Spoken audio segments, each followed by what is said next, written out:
Hi, Ash. Welcome to meaningoflife.tv. It's good to have you on. Let me just introduce us. I'm Philip Menchaca. I'm project coordinator at Union Theological Seminary. I'm one of the folks who works on Meaning of Life. And you are Ash Yezuita, my friend and a Teach for America survivor. That I am. That you are. One of those credentials being more impressive than the other. But we're not here to talk about any of that. You are a practicing pagan, Norse pagan for the past couple years, practicing pagan before that for, what, about 12 years? 12 years. And so we are going to talk about that today. Cool. We're going to talk about what Norse paganism is, what that means and the practices it entails, and then I'd like to get into more broadly how it kind of fits into the larger social landscape, specifically kind of the creepy adoption by some white supremacists of Norse paganism. Absolutely. That's a thing. Yeah. So to start with, I just get straight on a couple terms that I've heard it described. You said that you were Norse pagan. That's how you described it to me. I've heard a few other labels like asatru and Odinism. And is there a difference between those? Or are they kind of just different labels for the same thing? Yeah. So I would say that a lot of people debate when they get interested and involved in Norse paganism how to label, because so many labels come with either positive or negative baggage.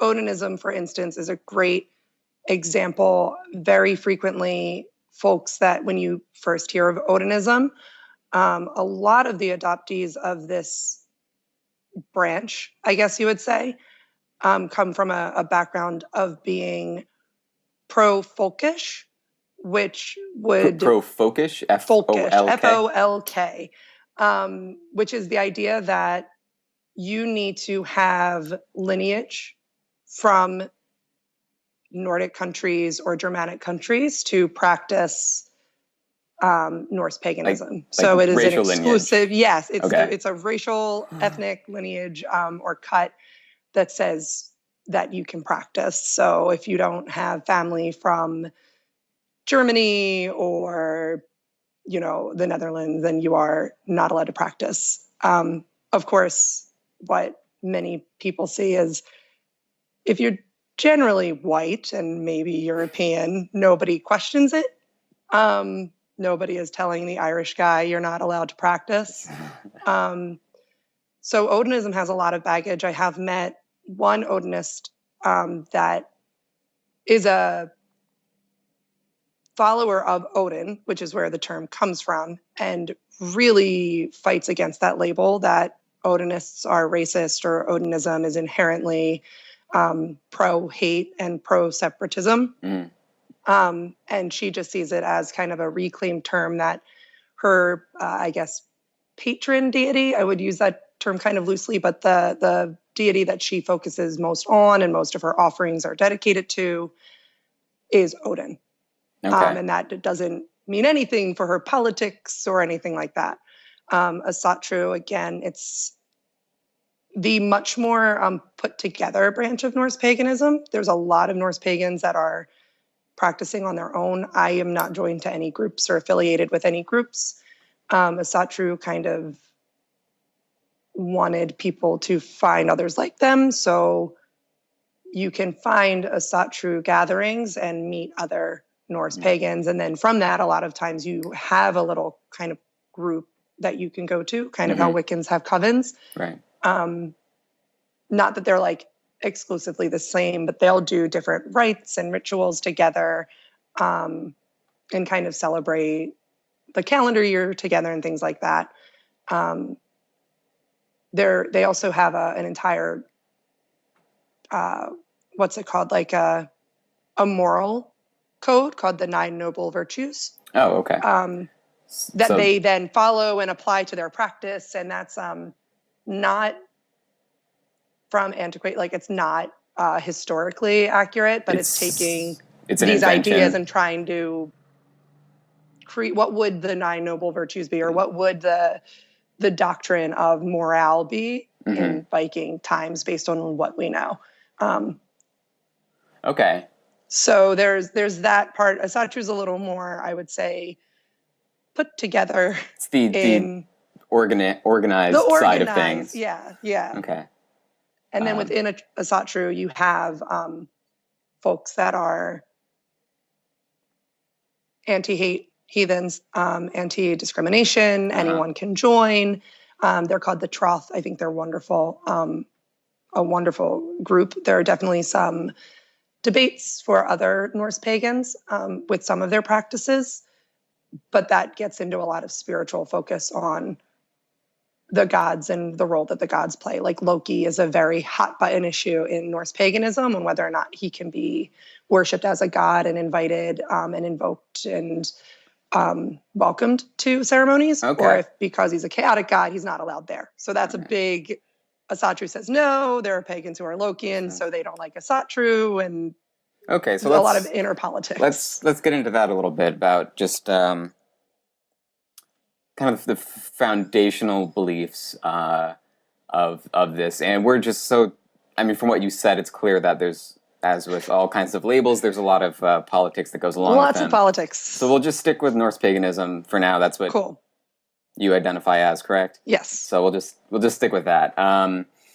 So if you had to give kind of like an elevator speech for Norse paganism, a kind of short summary of what it is, if that's possible, what they believe, and a description of what it is, can you do that? Yeah. So Norse paganism or Norse polytheism is the pagan practices as connected to the Norse gods. So the key players in Norse gods that people know are Thor and Odin, Freya. Think of the comic book. I personally think Norse paganism probably got super popular because of that comic book and those movies.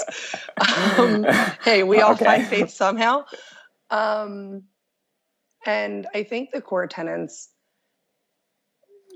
I personally identify more as a reconstructionist. So it's looking at what folks in those times, in like the Viking ages, would have practiced. So a big focus on the home and hearth and taking care of family and community, but also exploration. Odin is known to be a god of knowledge. On top, like above all else, he sacrificed his sight to be able to gain access to knowledge. So there's also this part of it that is very pro education. And as a teacher, one cannot avoid that.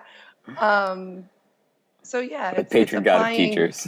Patron god of teachers, Odin. Probably not, kind of scary, but yeah, I think the biggest thing is applying pagan practices, and then using the texts that we have on Viking Age and the antiquated religions of, I don't know if antiquated was the right word, but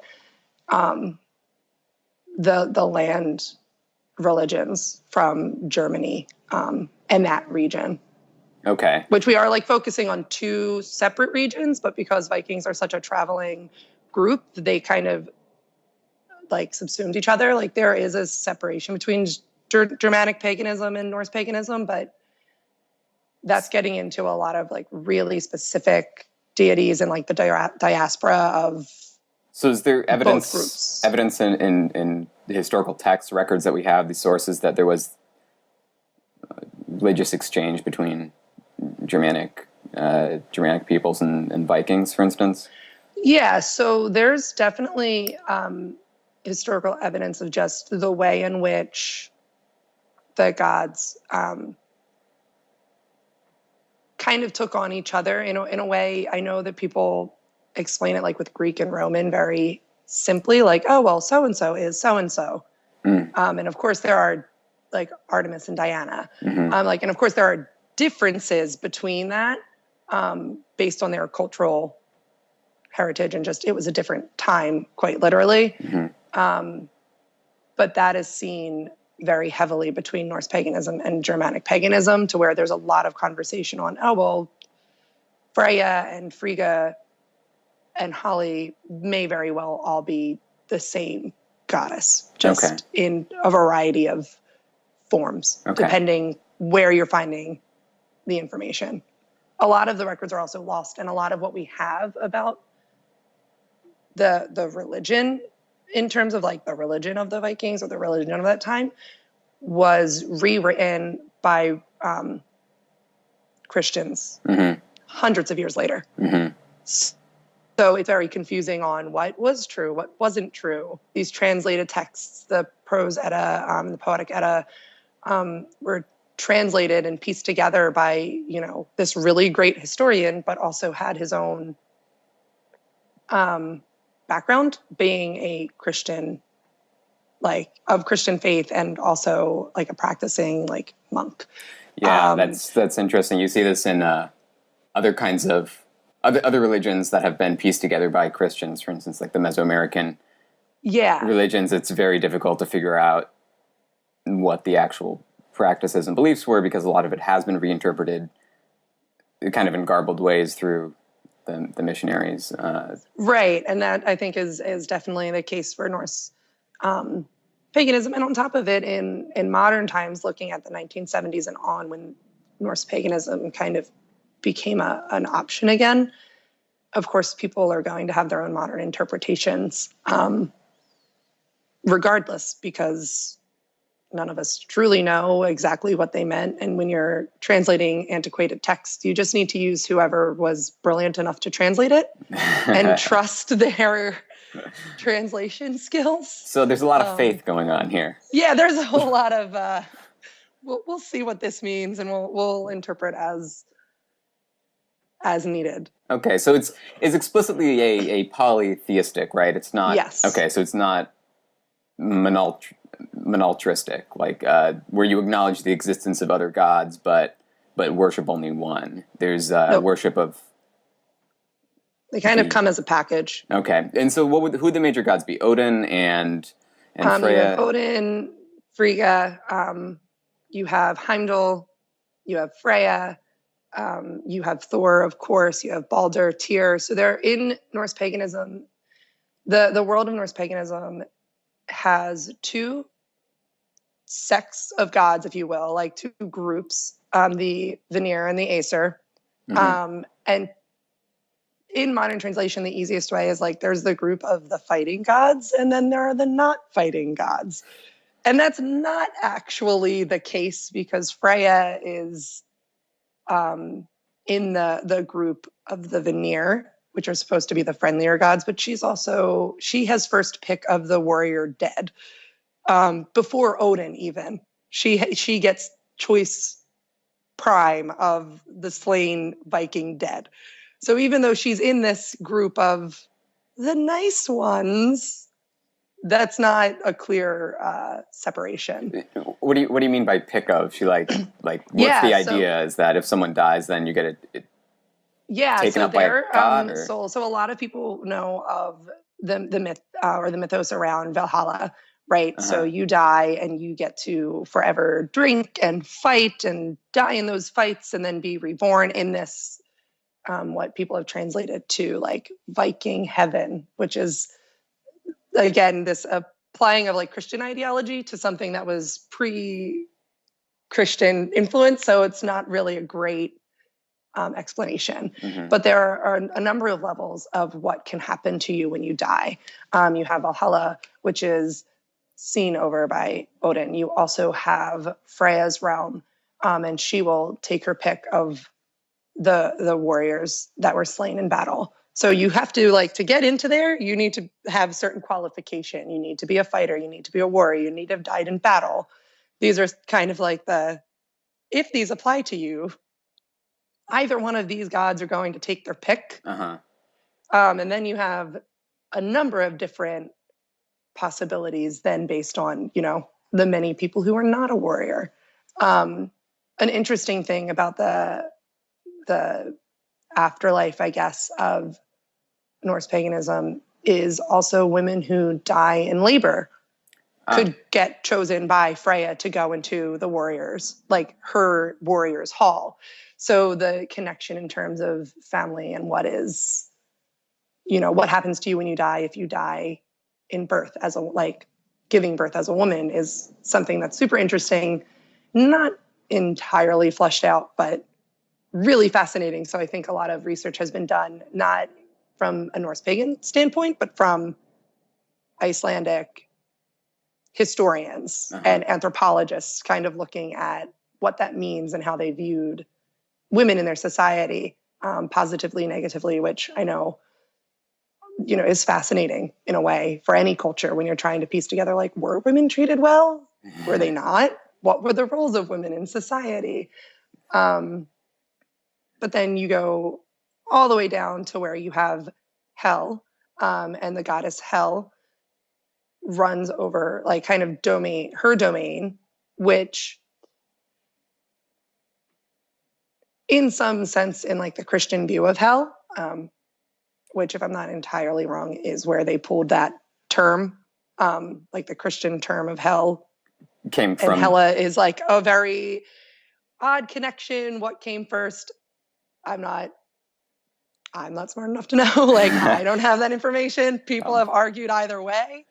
And it was not necessarily where the bad people go, but it was definitely the less honorable. So because cosmology of it, you would have kind of three divisions. Is that correct?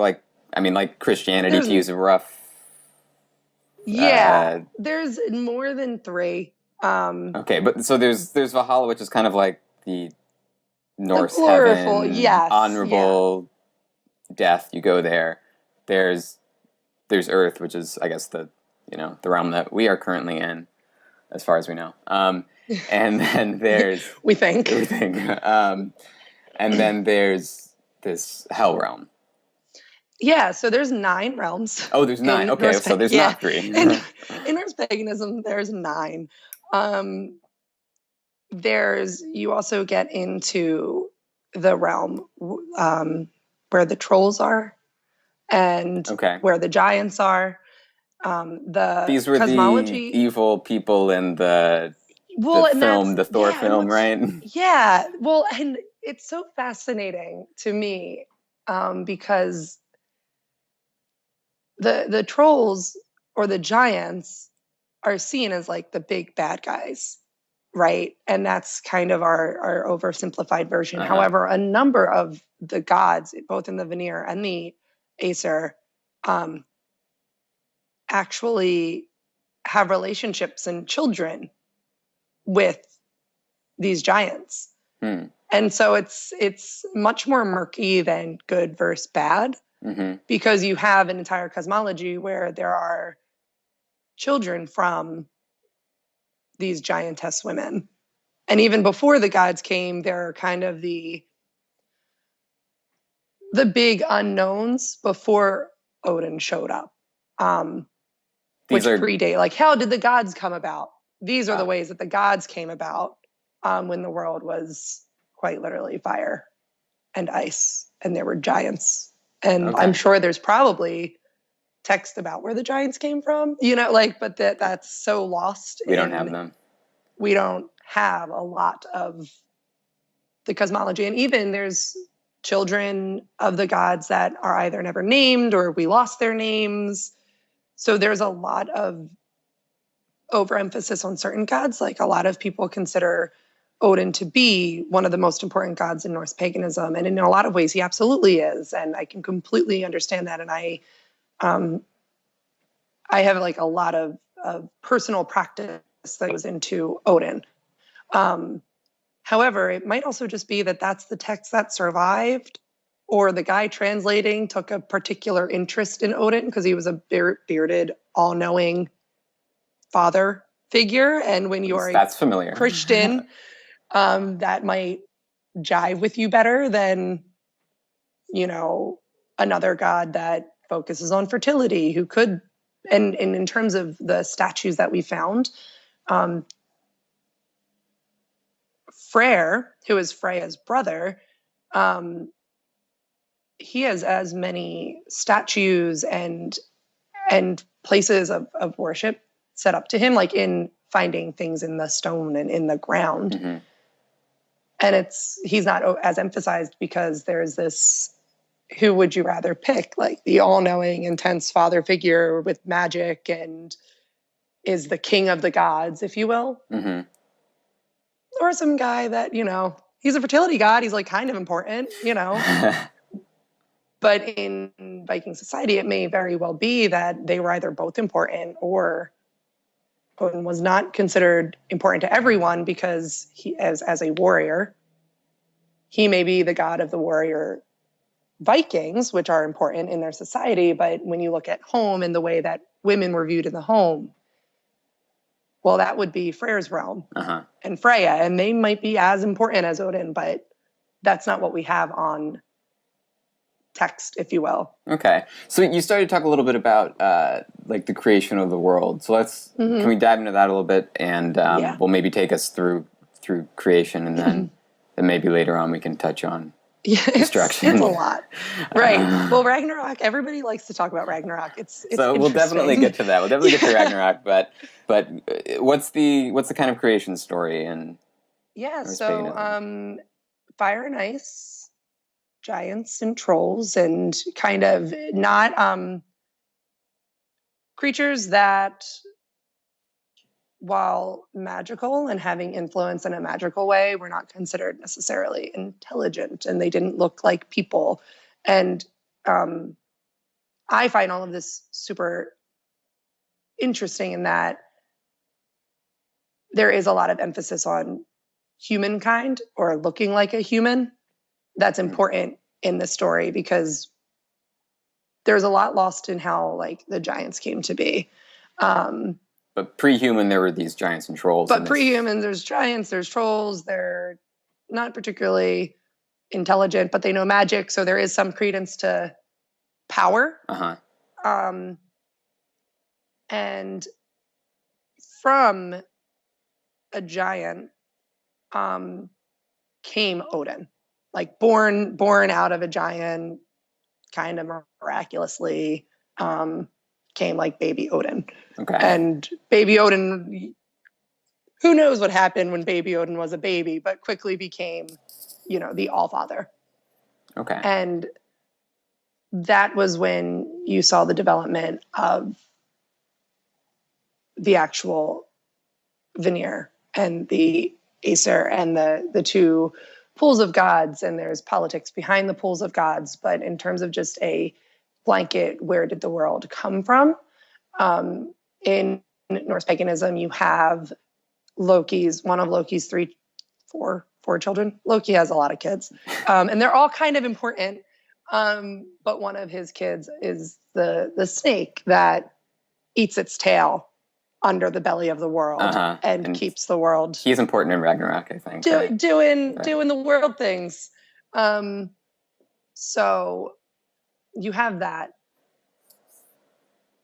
But in terms of creation of people, that's where a lot of the history is just so spliced. And I think a lot of Reconstructionists, myself included, I focus so much on the world building, if you will, of the gods and the giants and the magic, and less on then how that affects where people come from. Particularly because if you compare it, at least in my experience from what I've read, there are people who've researched this for, this is actually what they have their degree in. So they might be they're far more informed than I am. But in Greek polytheism, you see a lot of interaction between gods and humans.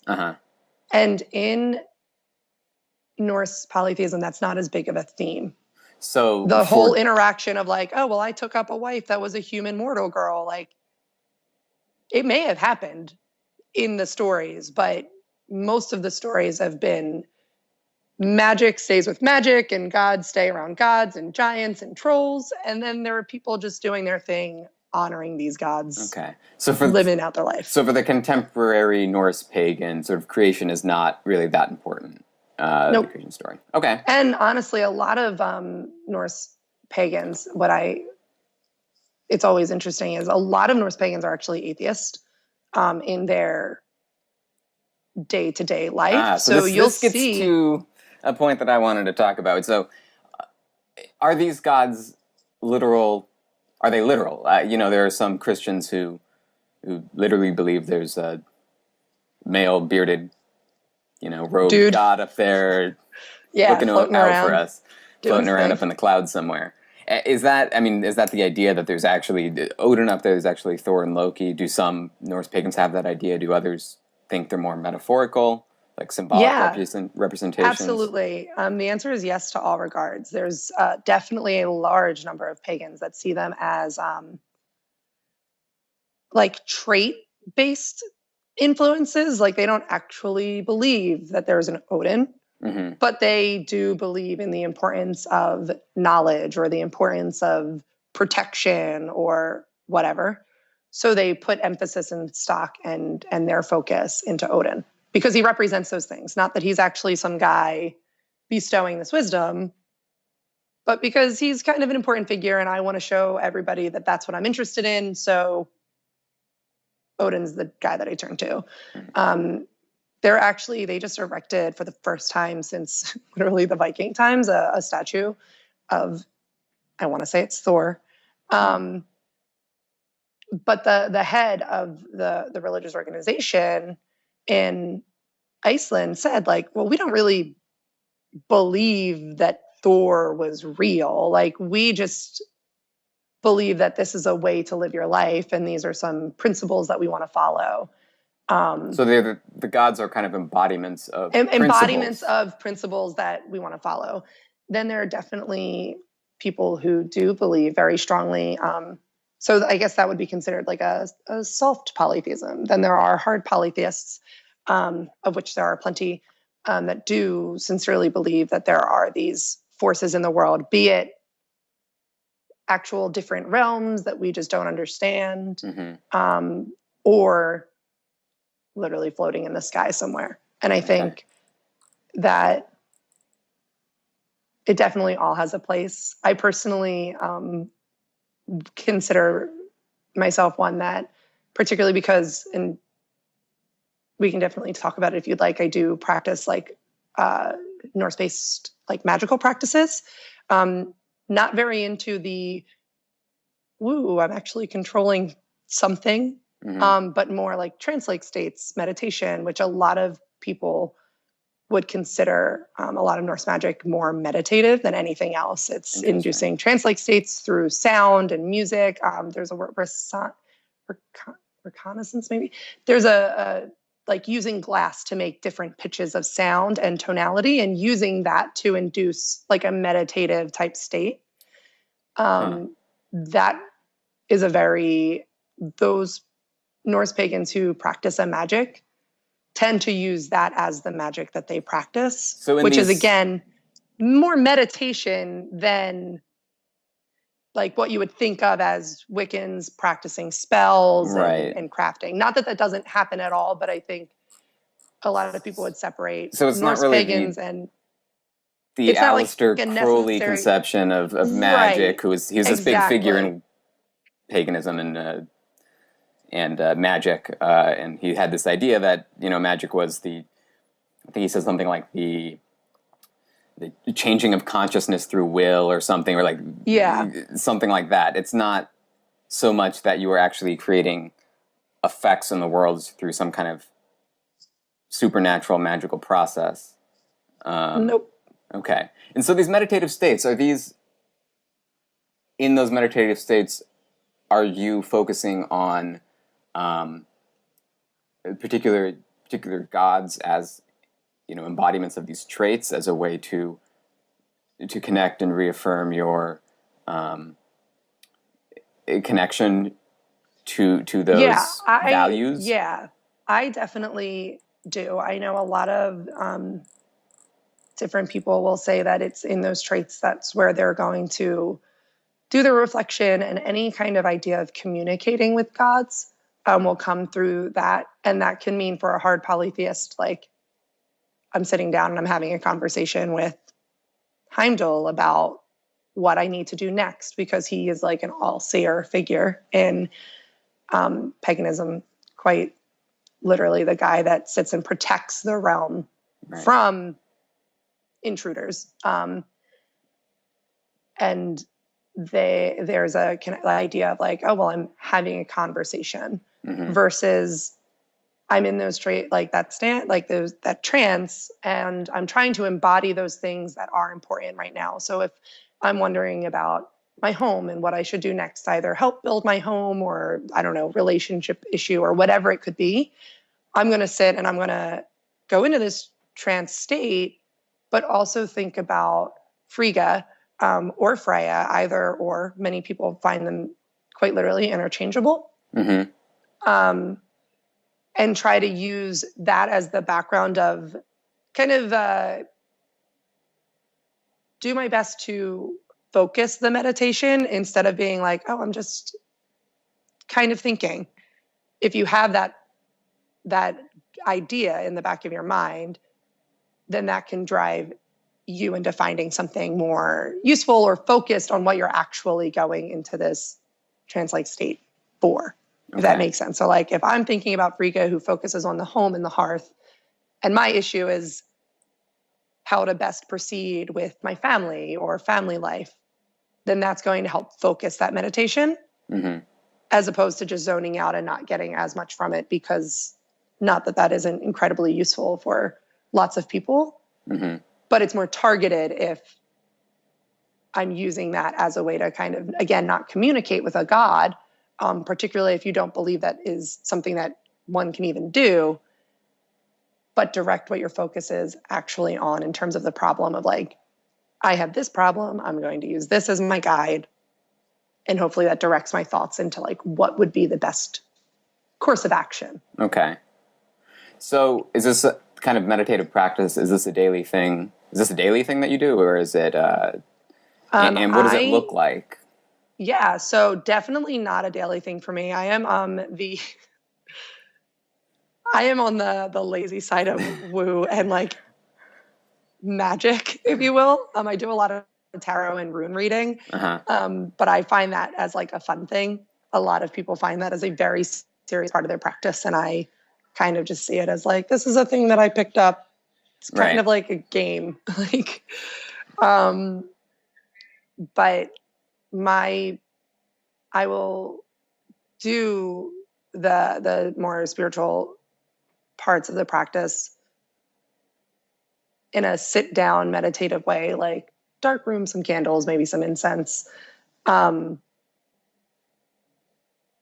of times a month. Okay. Every day I go out walking, and it's literally me and my headphones, and I go for a walk in my area, and that's when I do a lot of my own personal practice, I guess. It would be a lot of like, if I see trash on the ground, I clean it up.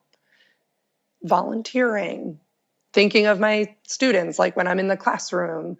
I see a lot of that actually being my biggest daily show or daily display of my practice as a Norse pagan. So there's a spiritual meaning behind those kinds of acts. Yeah, those daily actions are driven by my spiritual ideals, which are connected to my moral ideals as well. But every day I go for a walk for 45 minutes to an hour.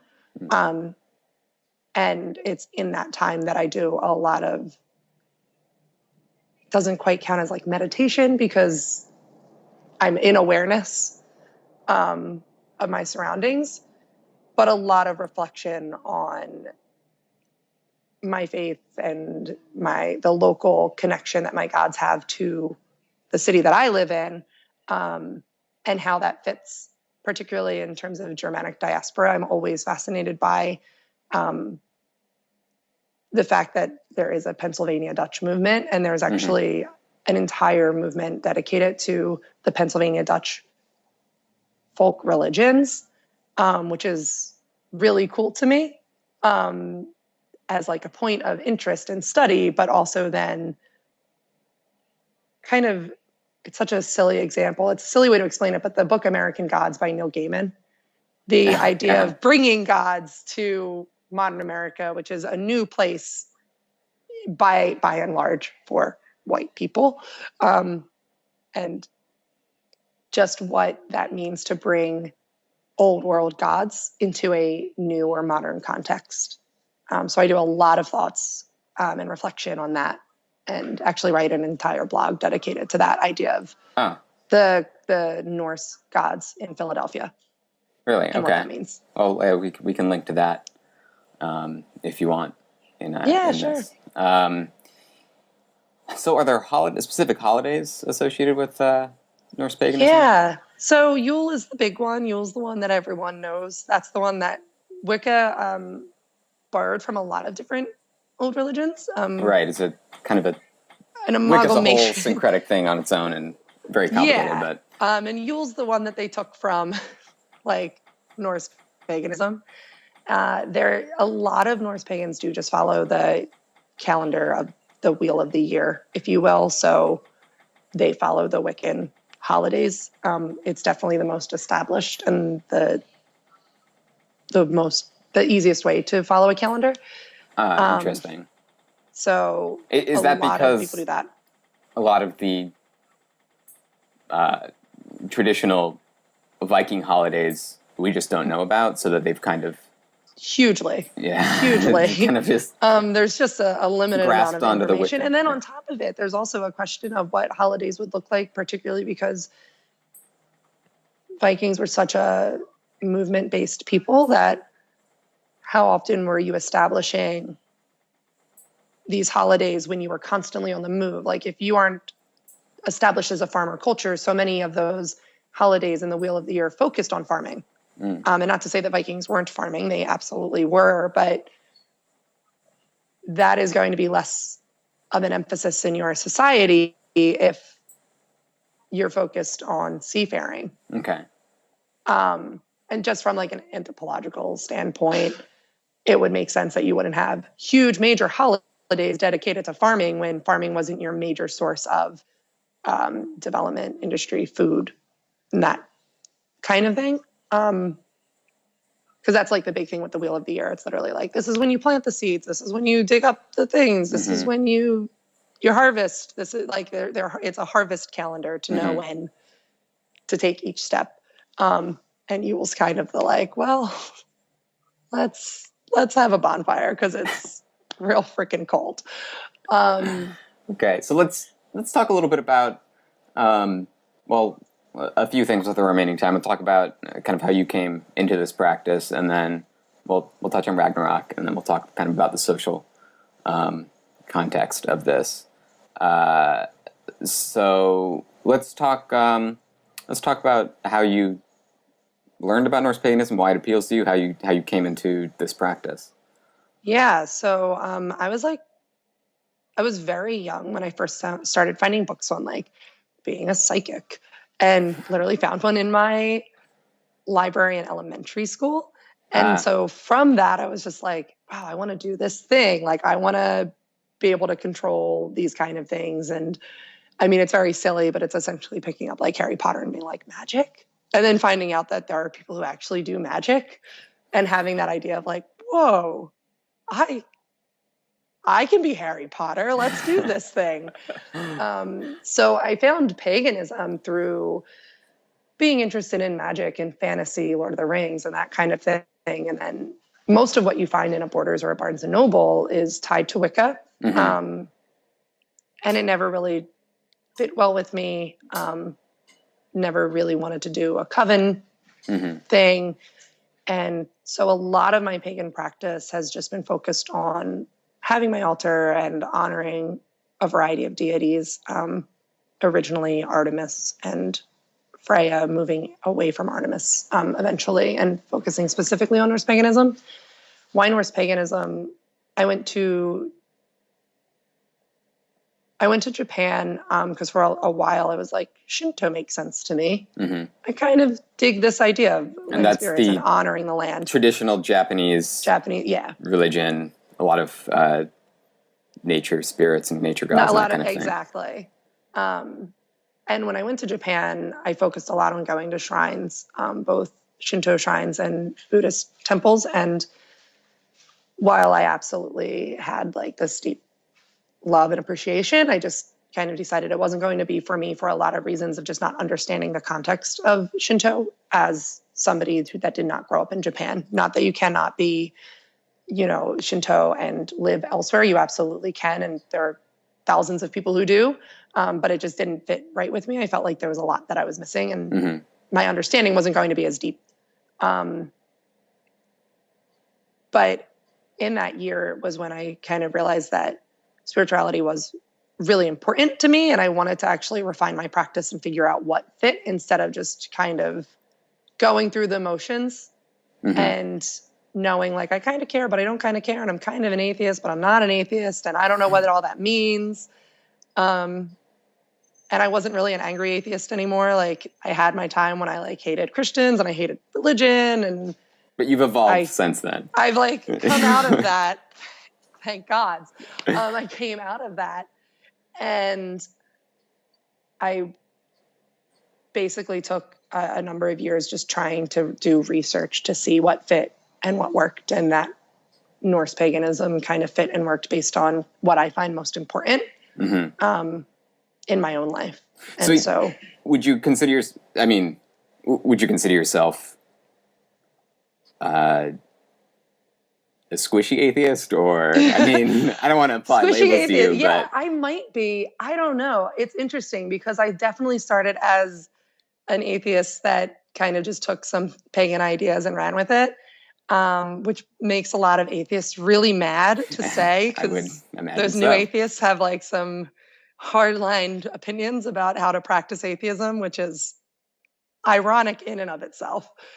But I think since in these last couple of years, particularly seeing how Shinto fit within the Japanese context and the idea of land spirits, and more honoring like nature and the different things that I would feel when I was on my walks or whatever I was doing, I think I'm actually at this very peculiar kind of point where I'm becoming less of an atheist and more of a hard polytheist, which is hilarious because I didn't grow up with a religion, particularly. So that's something that taking 26 years to figure out how I felt about gods in general, is interesting. So yeah, I would say that I definitely was a squishy atheist, and am now in this time that I'm becoming more focused on hard polytheism, particularly the way in which I feel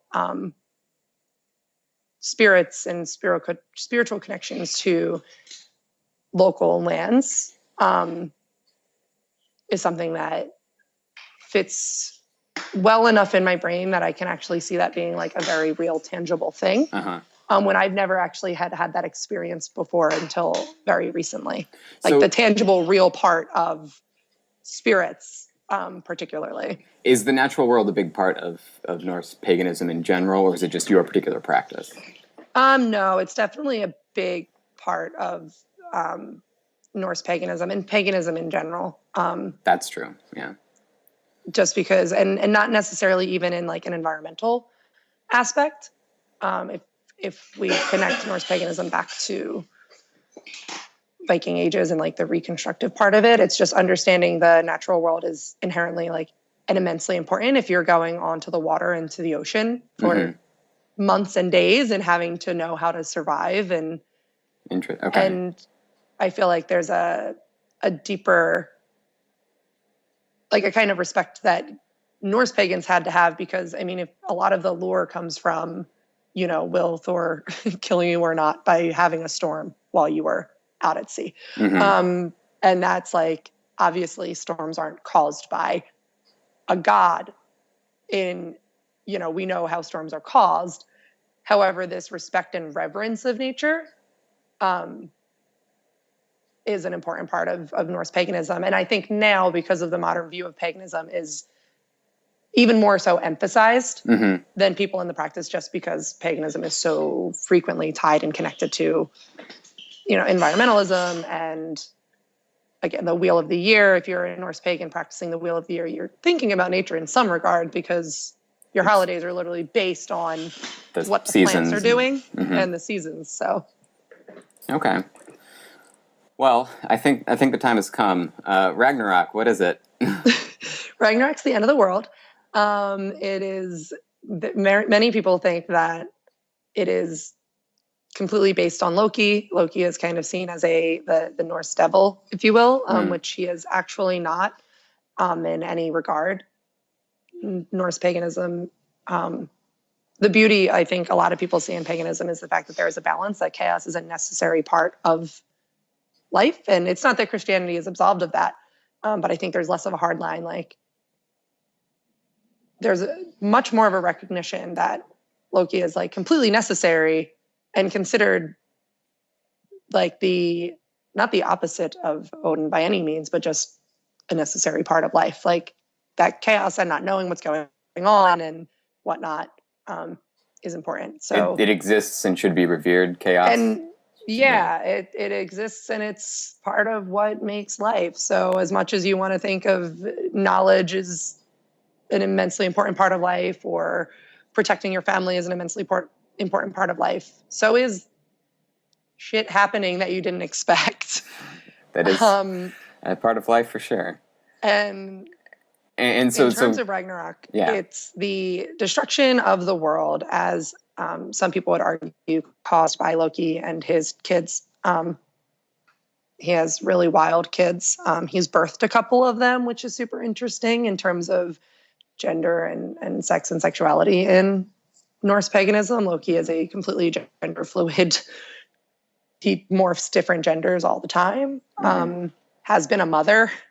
Not too many gods can hold that title of also a mom and a guy. And what's interesting is I've been researching this recently, and a lot of people are actually saying that it's not very clear whether or not Ragnarok actually was a Viking principle or a Viking idea, or if it had been created in the rebuilding of the religion, or like the study, not the rebuilding of the religion, but the study of the religion in the late 1800s, which is super fascinating because it's considered like a kind of a thing that you need to know about. Tenet of the history of Norse, like that's in the Norse mythos. Right. But it may be completely explained incorrectly, which is, so I'm still just learning about what that means in terms of, okay, well, this is kind of the way that the world was supposed to end. But it may not have been original. But it may not have even been an original story at all. I think a lot of, in terms of the going back to the question with nature and the reverence of nature and taking care of the earth, you'll definitely hear a lot of Norse pagans talk about Ragnarok not coming from mystical ideas, but Ragnarok it was this coming from fight between the different gods and the giants, right? That destroyed the world and killed killed gods, and a lot of violence. A lot of violence, a lot of treachery in a way. Like, Loki has always played this role of like, are you or aren't you on the god's side? And that was the decision, quote unquote, decision of him to not be on the god's side anymore. In like, this is kind of oversimplified, but that's also a big point where people are arguing, like, is it true, or is this, how influenced in this is this in Christianity in terms of the great betrayal, if you will, like Loki's great betrayal being connected to Judas's great betrayal. Like, was that a thing that Vikings came up with, or is that a thing that they were writing about what the religion was and used their own influence of, well, treachery is of the utmost sin, so let's make Loki a treacherous figure. Because that is a big part of it is, Loki, you have a chance to stand with the gods and then fight off the giants, and it's going to be, we'll win again. But Ragnarok is particularly like the gods losing, and part of that influence was the betrayal piece of it. Kind of like Loki brought on Ragnarok because he wanted chaos that desperately, or got that jealous or frustrated about the gods' kind of consistent rejection of him. Interesting. Okay. Yeah, it's a wild story. It really is. I mean, we don't have time to go too deep into it, but it's it's a thing to read. All right, it's lots of crazy battles, and it's interesting. Yeah. It's an interesting thing. So let's move on to the white supremacist elephant in the room. Yeah. So there's been a lot of, and recently actually, there was, I think, a few people who were arrested for some kind of plot to do something hateful against, I don't know, a minority group of some kind, and they said that they were part of this Odinistic Norse group, and apparently this is not a isolated event. There is this not at all strand of white supremacy and hatred.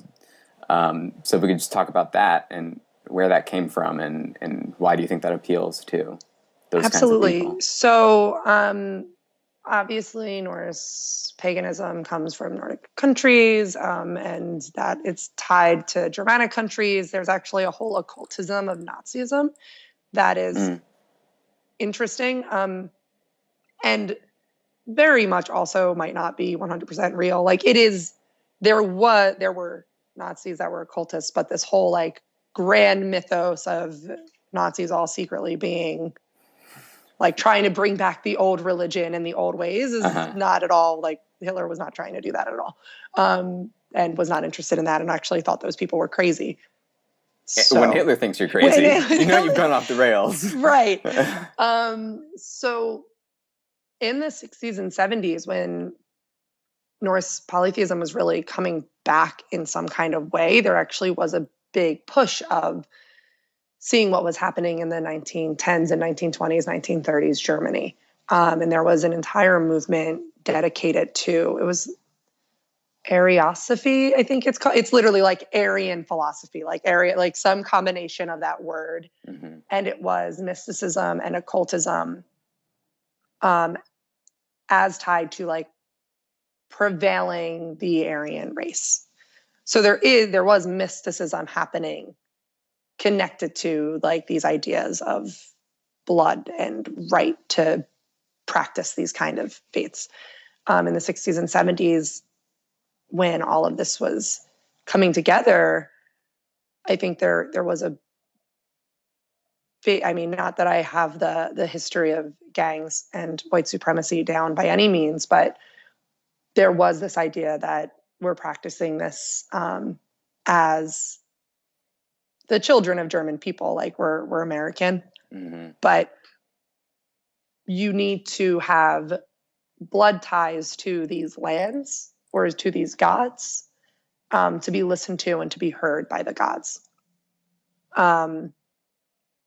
And there was a lot of exclusionary practices, and there still are today, where this started. And I mean, if you think of like Thor's hammer is a really popular symbol, but it's also a really popular symbol that denotes that you are a white supremacist. And it's like a tattoo that gangs will get to show that they are white supremacists. Particularly in like prison gang systems. Again, I'm not a researcher of prison gangs, but there is a correlation between white men in prison systems that are part of the Aryan Brotherhood or some other gangs, that the view is that Christianity, here's the crazy, Christianity was affected by Judaism, and therefore it is tainted. And it is not to be practiced because it is too connected to Jewish religion and Jewish people. So you cannot practice Christianity if you are going to be pure, the purest of the pure. And so they turned to the old religion. So Christianity's out. They're looking for an alternative, and they're looking for an alternative, and there's these... this religion that has no influence of Judaism and no influence of Christianity, really, and is rooted in Aryan traditions, and and you have got like Heimdall is said to be the lightest the lightest god, and he's beautiful. And like this is translated by in like the poetic and the prose Eddas, like he is a beautiful god and he is light and white. And there's this idea that meant that he was like so pale and that's why he's pretty. And there are a lot of modern interpreters that are like, no, they were just saying that he had like blonde hair. They weren't trying to like say like, because he has blonde hair, he is beautiful. Those were just two different traits. But when you can interpret things how you want because it's pieced together, somebody said, oh my gosh, that's clearly proof positive that, you know, to be beautiful, you need to be white. And therefore this religion is saying these like completely unfounded, ridiculous things, particularly if you actually think of Norse paganism is so, you know, there's a concept of the in and the out, and the in being the gods and the out being the giants. But that's a concept that white supremacists will use, like we are in and you are out because you are lesser than, like non-Aryan or whatever. But what they kind of casually forget, they being like white supremacists who practice Norse paganism and try to use that as an example of like your all-knowing, like white power, super Aryan religion. While yes, obviously it was practiced by Norse people and Vikings and whatnot, the gods had relationships with the lesser than.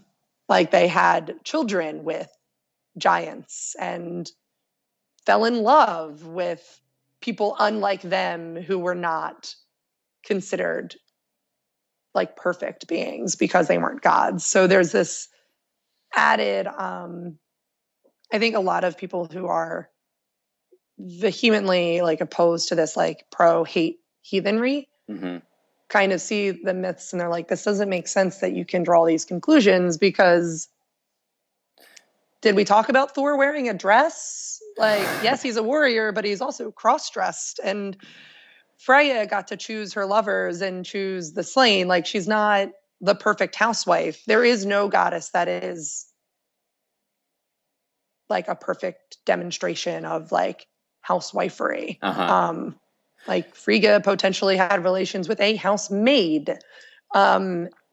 So there's a lot of things that you kind of, and this is both the beauty, but also a destructive part of paganism is you can really pick and choose what you want to see.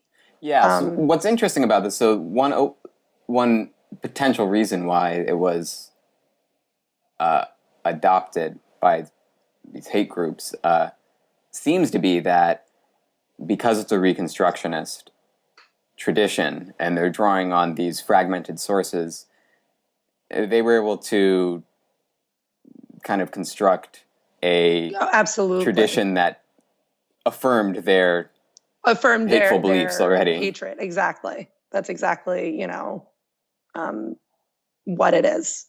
Okay. And they're able to create like Odin and Thor are seen,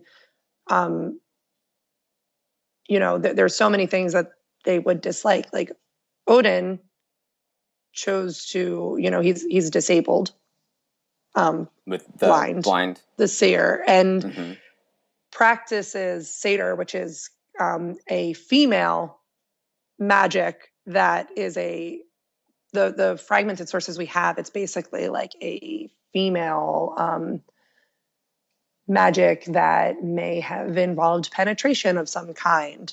And if Odin practiced that, then we can make certain conclusions about one, he's the biggest and the baddest and the roughest and the toughest because he wants all knowledge.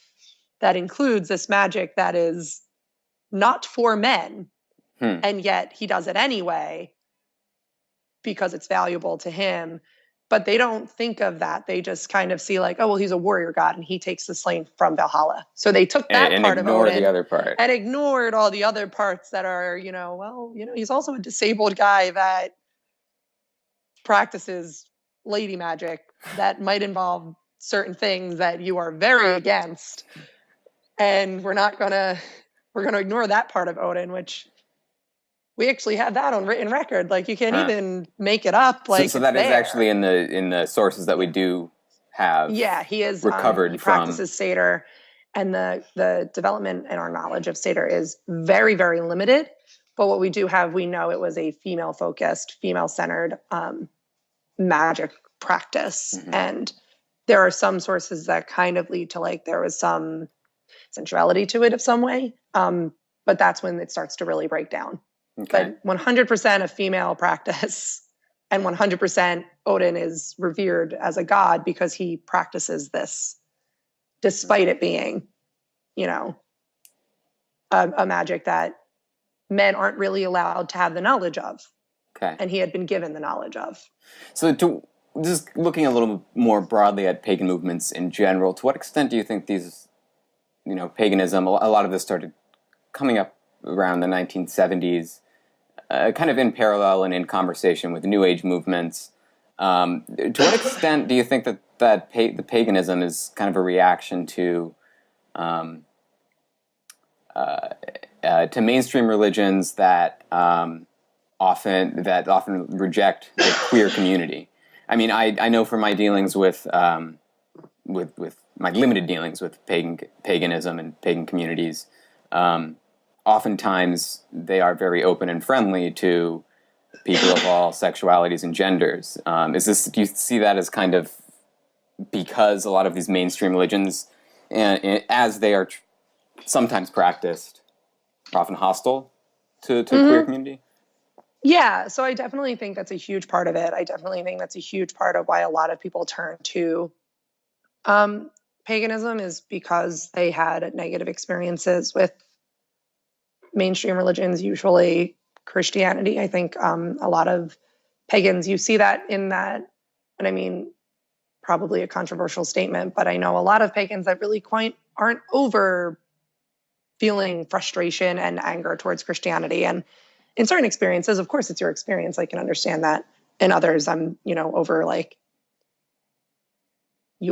Christians didn't steal our holidays. Like they did. Easter's Easter in the Christian sense. And like, we really need to stop pretending that like there's some global conspiracy that Christianity stole all of our holidays, because our holidays were chosen by a guy in the 1950s who like founded Gardenian Wicca as a practice. And like, that's not a bad thing. And that's not a slight against Wicca, but knowing your history is important in that regard.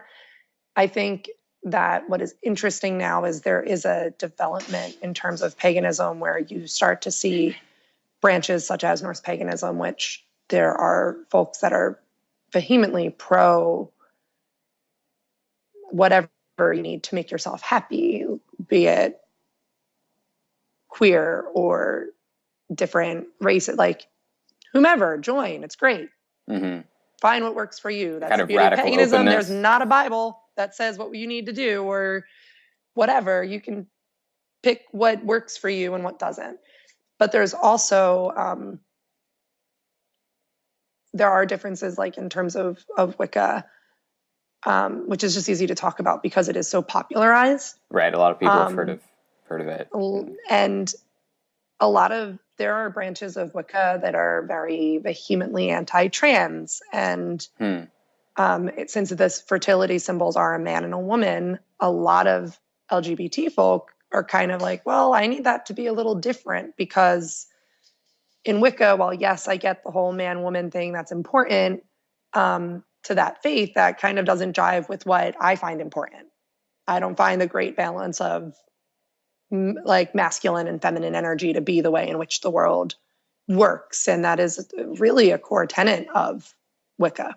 So then you have these other pagan practices that either aren't as refined, such as Norse paganism. It's a little more work to, it's definitely a religion where people joke and say, you just need to be willing to read an extensive amount of stuff. And some of it's super boring. Or Hellenic paganism, where while there's definitely not like a blanket, here's the god of being a gay man or a lesbian woman, you have a polytheism that there's more open to it. And there's not like Wicca. Wicca has it's definitely more strict in terms of paganism. There's a certain way to do things. For traditional Wicca, you have to be part of a coven. Right, because it's more organized. These articulated ways in which to practice, which is, again, not a bad thing. That works for lots of people.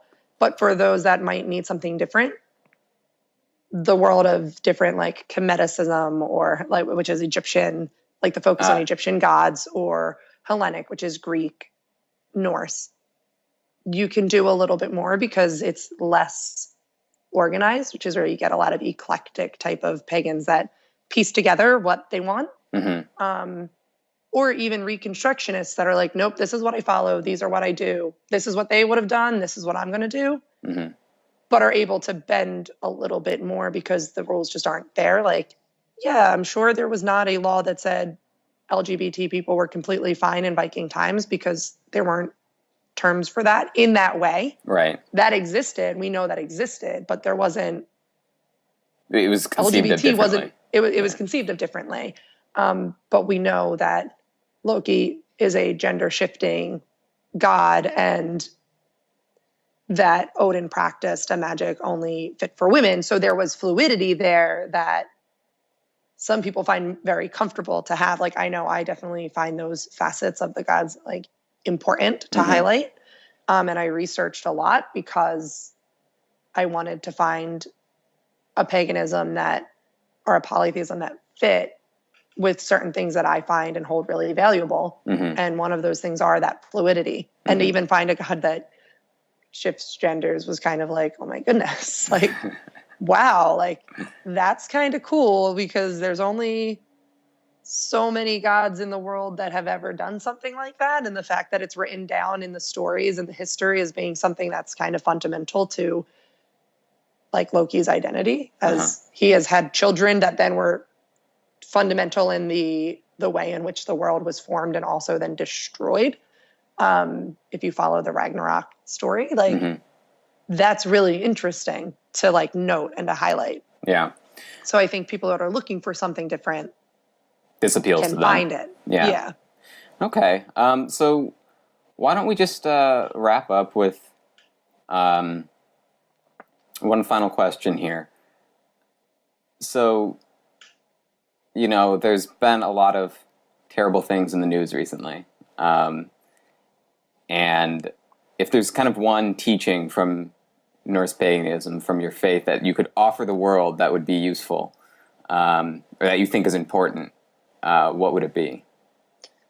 I think the biggest teaching would absolutely be how valuable community is and how community shifts all over the world. So community doesn't mean just your home.